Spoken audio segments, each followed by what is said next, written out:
Hi, Dan. So you're a supervising ADR editor I've had the pleasure of working with on many occasions. But can you just tell us what that means?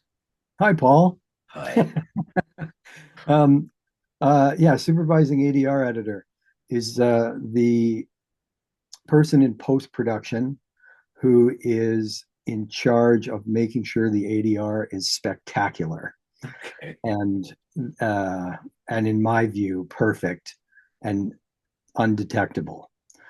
Um, an ADR, I don't know how much you might already know about it, but it is the process of replacing actors' dialogue, adding to actors' dialogue, changing performances, vocal performances, embellishing the backgrounds in restaurants or battle scenes or streets or wherever, and involves basically three processes. One is prep, which is dealing with the producers, um, picture editors, directors, whoever has a request or and also the re-recording engineers often can be involved in like the prep process, going through the show, figuring out what we're going to do, what we're going to keep, what we're going to replace, what we're going to add.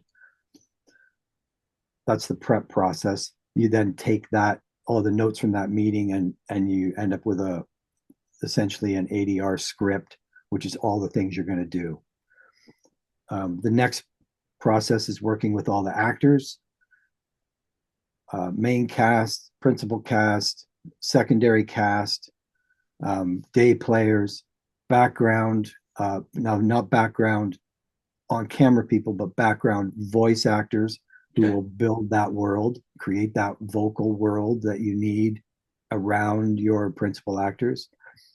The third part is editing, taking all that material that's been recorded and working it into the tracks, um, choosing performances, etc., and then editing all of that so it is seamless and flawless and no one knows it has been done. Right. I Because they talk always say about that lip my sync, don't they?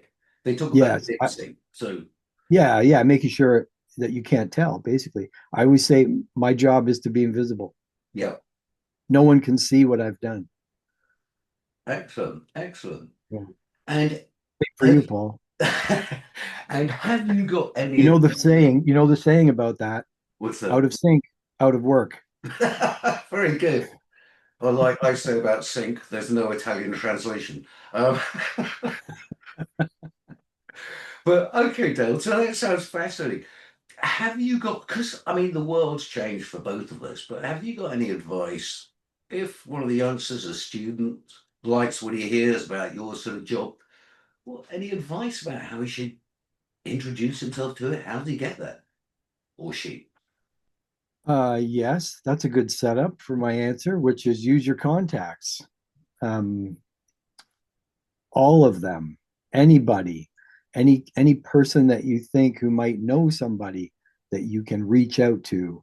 Um, and for students in particular, I've said to them in the past, this includes your fellow classmates because they might be on a job somewhere, and that's how I got a not my first job, but I got jobs this way from people that I had gone to film school with, keeping in touch with them, them calling me calling them, trying to find out, what are you doing? And not often, but sometimes there's an opening. They know of an Yeah, opening that's coming, and they're already in the place, so yeah. they can put the word. So those are really good contacts. People that obviously people that in the industry, but also people that are new to the industry. Those are good contacts, and then of course everything that expands from there. Anybody that anybody that you can meet. It's Because really a lot of networking. yeah, because sometimes I find if they want to do a job and they say, no, it's really badly paid, I kind of go, well, what else would you be doing that day? And, Yeah. and also, it's not how much money necessarily, it's who you might meet. Yes. That Yeah. You can make lead to a lot of contacts this. every Yeah. job. Yeah. So exactly what you're saying, how strong and important contacts are. At the When I started, and I've been freelance for, you know, almost 40 years, which is not easy to do. to be freelance. So when I started, there were people that I graduated from film school with, and some of them got positions at companies that were permanent positions. They could be there forever if they wanted. And my particular goal at the time, because the whole industry was really freelance then, there weren't really like post houses like there are now. Right. Um, but my goal at that time was to work with every single person in town. Like I was in Toronto, so I wanted to work with every person I could possibly work with in Toronto. I wanted to work with somebody different on every job, and that's what I tried to do. And I was able to do that for the first couple of years. Every job I had was with different people, and by the end of that 2 years, I had a lot of contacts and a lot of people that knew my work and would hire me. And it was very like this, right? Yeah. Like very cyclical. Every couple of years, it'd go up and it would go down, up and down. And when it went down, people left the business because there wasn't enough work. And I always managed to find a job somewhere. I could get through the lean periods. So, Yeah. and that was because of contacts. Brilliant. Well, I think that's excellent advice, though. Well, I just want to Thank say thank you so much. Pleasure, Paul. Nice to That's see you again. and you. Yeah.